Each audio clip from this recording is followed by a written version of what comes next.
I can handle this, because it's definitely more than what I had.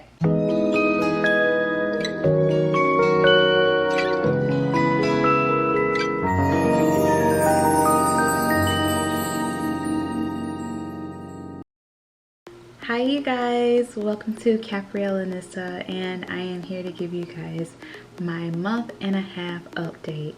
And I know it's been a minute since I've been in actual long-form content. If you guys are not following me, you guys will be missing out because I do upload every single day on YouTube Shorts, give you guys daily updates on what's going on with me. So if you guys want to see what my day-to-day life looks like with my hair transplant, definitely make sure you subscribe so you don't miss out, and also hit the bell notification so you guys don't miss out.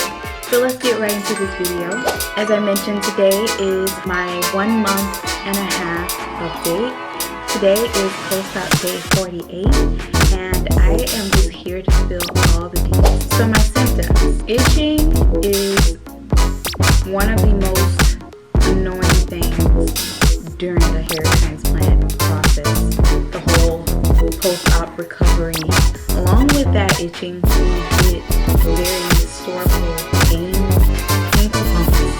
It's kind of really hard to explain, but the soreness on the back of your head and the itching together, it's like a combo. It's kind of like a combo. It kind of wears off at the same rate at this point.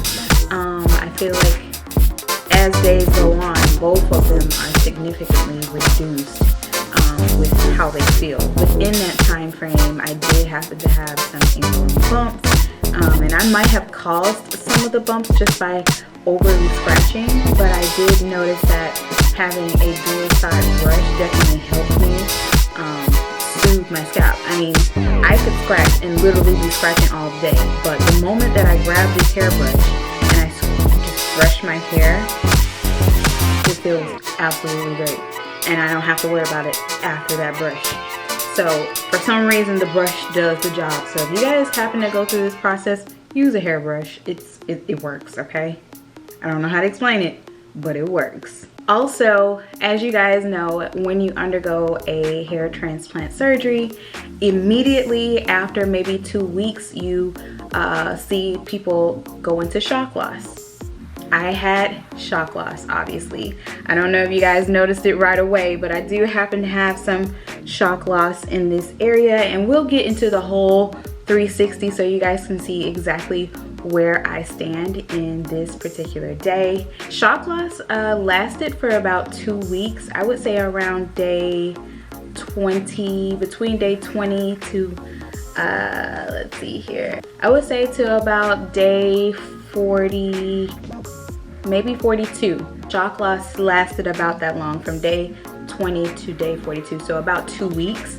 I would say that occurred. I did happen to have somebody tell me that shock loss may not be done with me, just because, you know, the hair could just leave with no notice. And they're absolutely right, because the hair could just be like, all right, I'm gonna see you later right now.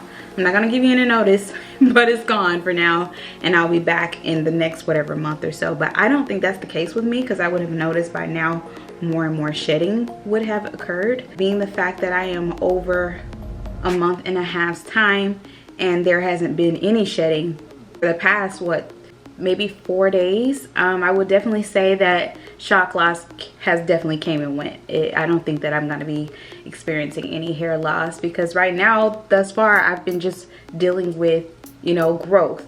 And so that's what I figured. So this is kind of one of the best shock losses. And honestly, I think it just came from good habit, honestly, from not sleeping on my sides like most people. And also, like, I know some people go right into wigs too as well. So going into a wig or something like that might be doing more damage than good. I know shock loss is unpreventable, but no one can escape shock loss. It does not matter who you are. I know that for sure. However, I don't know why my hairs didn't fall off, and I'm thankful that my hair stayed attached. I don't know if that's a good thing or if it's a bad thing, but I know that some of the hairs have fallen and it did what it was supposed to do, but now at this point my hair is just at a growth speed rate, you know. So I'm very thankful for that, and I'm happy to just be sharing this with you guys, and you guys get a chance to witness how good of a shock loss this was for me.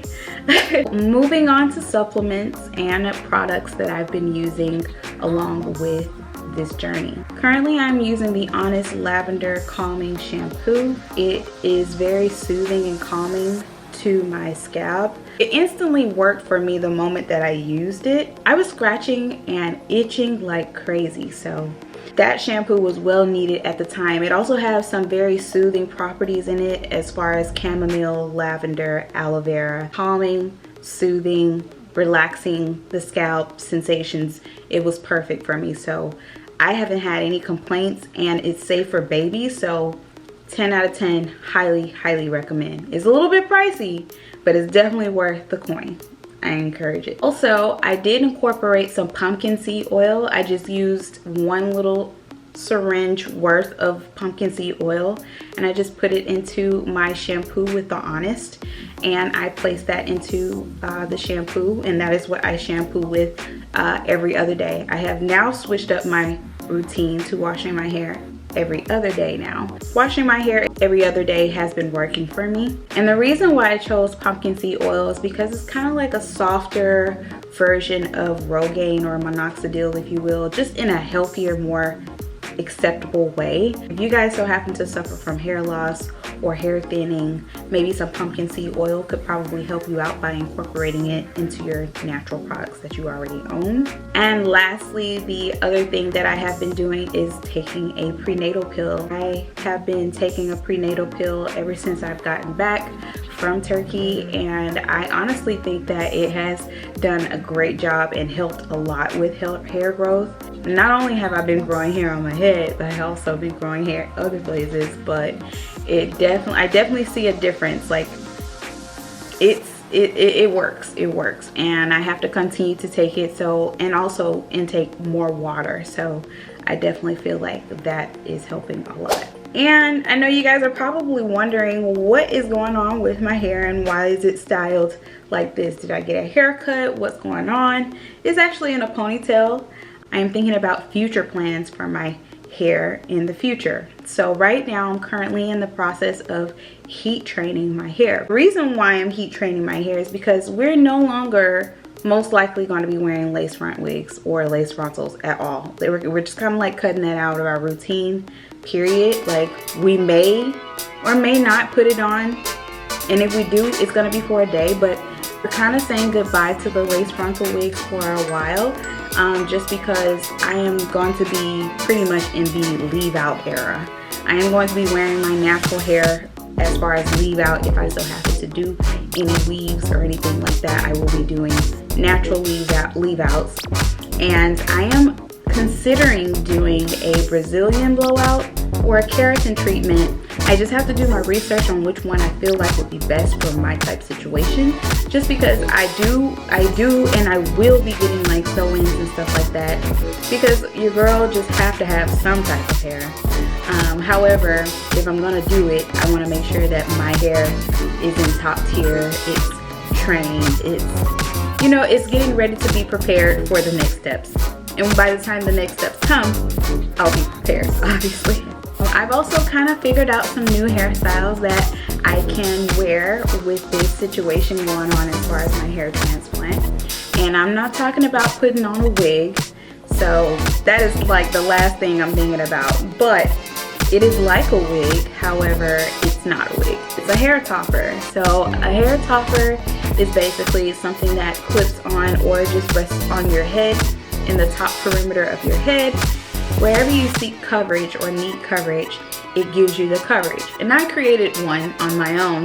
It is customized to this top piece of my head, and I rock it with scarves. I dress it up however way I need to in order to perfect the style that I want. Also, there's some crochet styles that I want to share with you guys, and also ponytails that I can wear with this.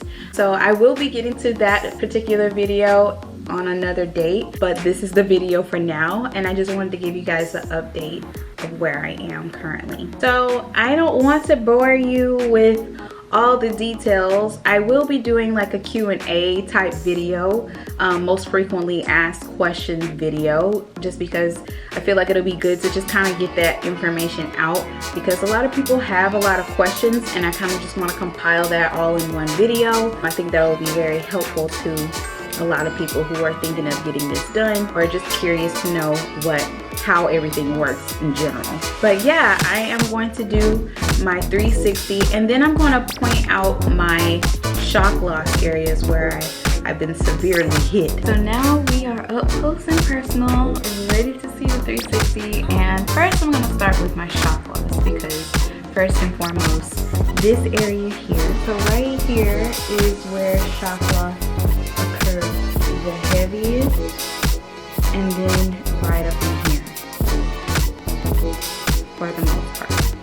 So as you guys noticed from earlier in my journey, you know, you guys saw all the little hair follicles planted in this area. This is where I already initially had hair. They just shaved it off completely and still put more hair. So this is growing double right here.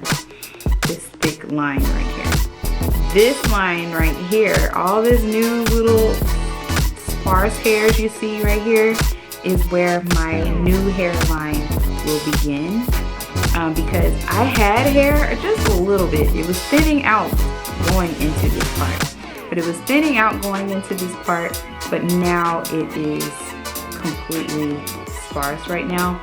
But this is where my new hairline will be, which is kind of cool because I really like my hairline. In this area here, it's sparse, but right now, as you guys can see, it's like baby hair. It's like, it looks like it's super thin, but it's baby hairs. And the hair follicle is still attached. So it's little baby hairs that definitely need to be thickened up. And in this area as well, it's very sparse, but it's still growing.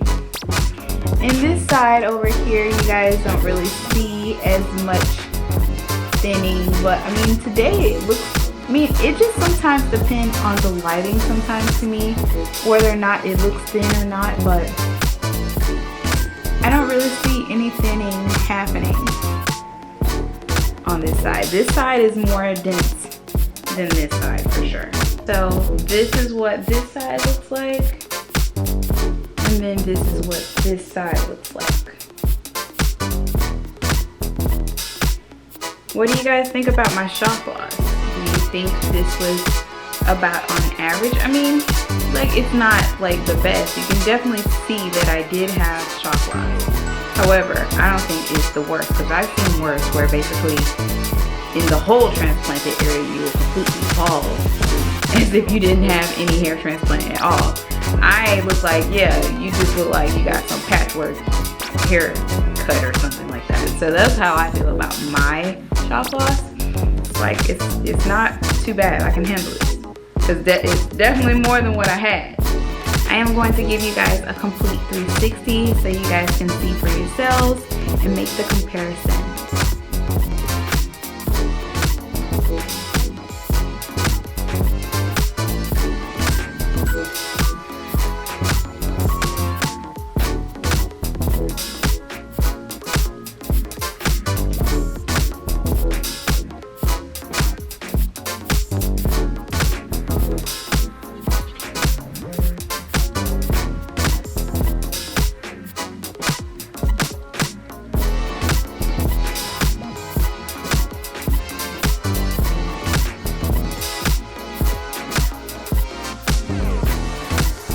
And that is my 360 spin. I hope this video was very informative for you guys. I know you guys have several questions to ask, but I suggest you guys throw them at me, because I am going to be uploading soon a Q&A video. If you guys want to just spit out a bunch of them, it doesn't matter how many questions you guys send to me, just send them to me. Just send them to me, so I'll have everything for you guys. I want to help everybody out.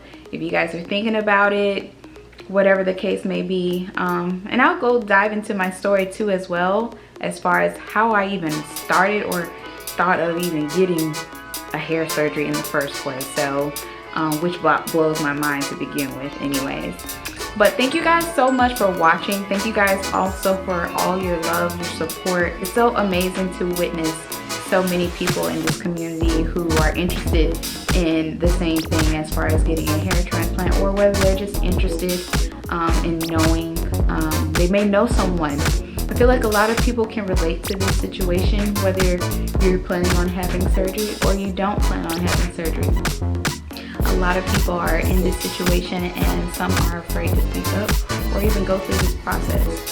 Some people I've heard have definitely made up their minds that they're going pretty soon, if not at the end of this year, within the next couple of months. I know some people that have already booked their appointments and everything, and just understanding and getting information as far as from me and the internet, because my biggest tip, if you must, please do your research. Research is the most important thing when it comes to any type of surgery, for one.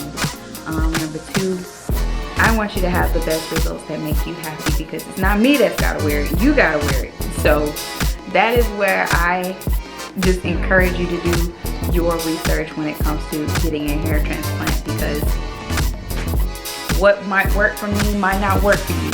Yeah, I just don't want you to be disappointed. I truly want you to be happy with your decision, and don't be blaming me because you didn't put in the time and the dedication in for your homework, for your hair, aka your hair. So thank you guys so much again for watching. I will see you guys on my next video. If you made it to the end of this video, comment shock loss down below. Give this video a huge thumbs up, and also if you are not subscribed, again, what are you doing with your life?